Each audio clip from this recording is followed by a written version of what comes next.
Di tengah hamparan salju abadi pegunungan Ural yang beku, sebuah misteri terkubur selama puluhan tahun, menantang setiap penjelasan logis yang ada. Pada bulan Februari tahun 1959, 9 pendaki berpengalaman dari Uni Soviet memulai ekspedisi yang seharusnya menjadi sebuah petualangan. Namun, petualangan itu berubah menjadi bab terakhir dalam hidup mereka, meninggalkan sebuah teka-teki yang menghantui dunia hingga hari ini. Mereka adalah kelompok Dyatlov, dan ini adalah kisah mereka. Ekspedisi ini dipimpin oleh Igor Dyatlov, seorang mahasiswa teknik radio berusia 23 tahun yang handal dan dihormati. Bersamanya, ada 8 anggota lain, kombinasi mahasiswa dan insinyur, semuanya atlet ski dan pendaki gunung yang tangguh. Tujuan mereka adalah menaklukkan puncak Otorten, sebuah nama yang dalam bahasa suku Mansi lokal berarti jangan pergi ke sana. Peringatan yang seharusnya mereka dengarkan. Perjalanan awal mereka terekam dalam foto dan catatan harian. Wajah-wajah penuh semangat, tawa di tengah lanskap putih tak berujung, dan semangat persahabatan yang kuat. Mereka membangun tempat perlindungan sementara dari salju, berbagi makanan, dan menulis tentang keindahan alam liar yang brutal di sekitar mereka. Tidak ada sedikit pun pertanda bahaya atau konflik internal. Segalanya tampak berjalan sesuai rencana. Pada tanggal 1 Februari mereka mendirikan tenda terakhir mereka di lereng Gunung Kholat Syakhl, yang berarti Gunung Kematian. Keputusan ini sedikit aneh. Mengapa berkemah di lereng yang terbuka dan terekspos angin kencang, padahal hanya 1,5 kilometer di bawah, ada area hutan yang bisa memberikan perlindungan? Ini adalah pertanyaan pertama dari banyak keanehan yang akan datang. Malam itu, sesuatu yang mengerikan terjadi. Sesuatu yang begitu menakutkan sehingga membuat 9 pendaki berpengalaman ini melakukan hal yang tidak terpikirkan. Tim penyelamat yang akhirnya menemukan perkemahan mereka beberapa minggu kemudian, dihadapkan pada pemandangan yang membingungkan. Tenda itu robek dari dalam, seolah-olah para penghuninya panik dan memotong jalan keluar untuk melarikan diri dari sesuatu yang berada di dalam tenda bersama mereka. Di luar, di tengah suhu minus 30 derajat Celcius, jejak kaki ditemukan. Jejak-jejak itu menjauh dari tenda, menuruni lereng menuju batas hutan. Yang paling aneh, jejak-jejak itu dibuat oleh orang-orang yang hanya mengenakan kaos kaki, atau bahkan bertelanjang kaki. Sepatu bot, pakaian hangat, dan semua perlengkapan bertahan hidup mereka tertinggal di dalam tenda. Apa yang bisa membuat para ahli bertahan hidup ini lari ke dalam malam yang membekukan tanpa persiapan sama sekali?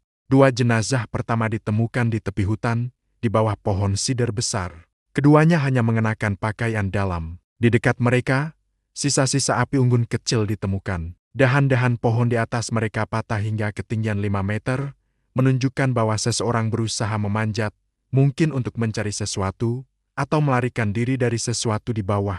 3 jenazah berikutnya, termasuk Igor Dyatlov, ditemukan di antara pohon sidar dan tenda. Posisi mereka menunjukkan bahwa mereka sedang berusaha mati-matian untuk kembali ke tempat perlindungan yang telah mereka tinggalkan. Seolah-olah mereka menyadari kesalahan fatal mereka dan mencoba memperbaikinya, namun terlambat.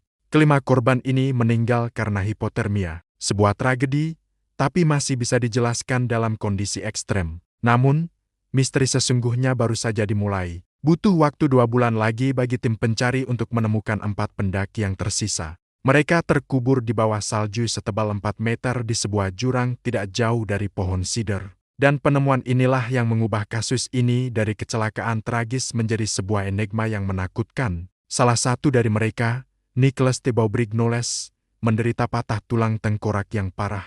2 lainnya, Lyudmila Dubinina dan Semyon Zolotaryov, mengalami patah tulang rusuk yang masif. Dokter yang memeriksa mereka menyatakan bahwa luka-luka ini setara dengan kekuatan benturan akibat kecelakaan mobil berkecepatan tinggi. Tidak mungkin disebabkan oleh manusia lain, dan sangat tidak mungkin terjadi akibat jatuh biasa. Anehnya, tidak ada tanda-tanda memar atau luka luar yang sesuai dengan kerusakan internal yang begitu parah. Seolah-olah tubuh mereka dihancurkan oleh tekanan yang luar biasa dari dalam. Yang lebih mengerikan lagi, Dubinina ditemukan tanpa lidah.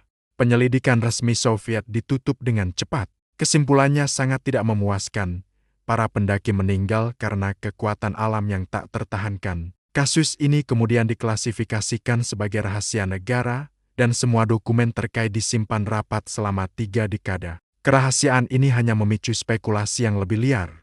Teori-teori pun bermunculan, mencoba mengisi kekosongan informasi. Mungkinkah mereka diserang oleh suku Mansi lokal karena melanggar tanah suci? Teori ini dibantah karena tidak ada jejak kaki selain milik para pendaki, dan sifat luka-luka itu tidak sesuai dengan serangan manusia. Bagaimana dengan serangan hewan buas seperti beruang atau serigala? Lagi-lagi, tidak ada jejak hewan dan luka-lukanya tidak konsisten dengan cakaran atau gigitan. Kemudian muncul teori yang lebih gelap dan berbau konspirasi. Apakah mereka secara tidak sengaja masuk ke area uji coba militer rahasia Soviet? Apakah kekuatan alam itu adalah kode untuk senjata prototipe? Mungkin semacam senjata sonik atau tekanan yang menyebabkan kepanikan dan luka internal yang aneh. Pakaian beberapa korban ditemukan mengandung tingkat radiasi yang sedikit lebih tinggi dari normal, menambah bahan bakar pada teori ini. Saksi mata dari kelompok pendaki lain di area tersebut bahkan melaporkan melihat bola-bola oranye aneh melayang di langit pada malam kejadian. Apakah ini terkait? Ada pula hipotesis yang lebih ilmiah, namun tak kalah mengerikan. Teori infrasonik, misalnya, menyatakan bahwa kondisi angin tertentu di sekitar gunung dapat menciptakan gelombang suara berfrekuensi sangat rendah yang tidak terdengar oleh telinga manusia. Gelombang ini dapat menyebabkan perasaan panik, teror, dan ketidaknyamanan fisik yang luar biasa, cukup untuk membuat seseorang lari ketakutan tanpa berpikir jernih. Atau mungkin fenomena alam langka seperti longsoran salju lempengan atau slab avalanche.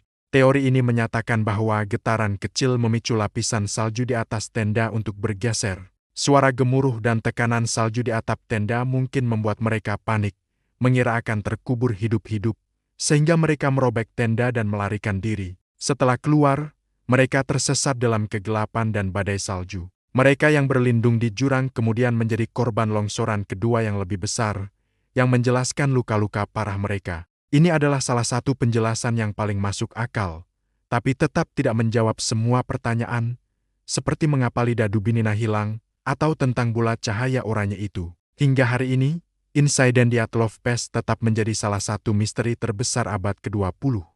Setiap bukti tampaknya saling bertentangan. Setiap jawaban memunculkan lebih banyak pertanyaan. Kita mungkin tidak akan pernah tahu dengan pasti apa yang sebenarnya terjadi di lereng Gunung Kematian malam itu. Yang tersisa hanyalah foto-foto beku dalam waktu, catatan harian yang berakhir tiba-tiba, dan keheningan pegunungan Ural yang menyimpan rahasianya dengan rapat. 9 nyawa muda hilang, meninggalkan warisan berupa teka-teki yang terus memaksa kita untuk bertanya, apa yang begitu menakutkan hingga kematian di tengah badai salju terasa lebih baik daripada tetap berada di dalam tenda. Terima kasih telah menonton. Jika Anda memiliki teori sendiri tentang apa yang terjadi pada kelompok Dyatlov, bagikan di kolom komentar di bawah. Jangan lupa untuk subscribe agar tidak ketinggalan investigasi misteri lainnya.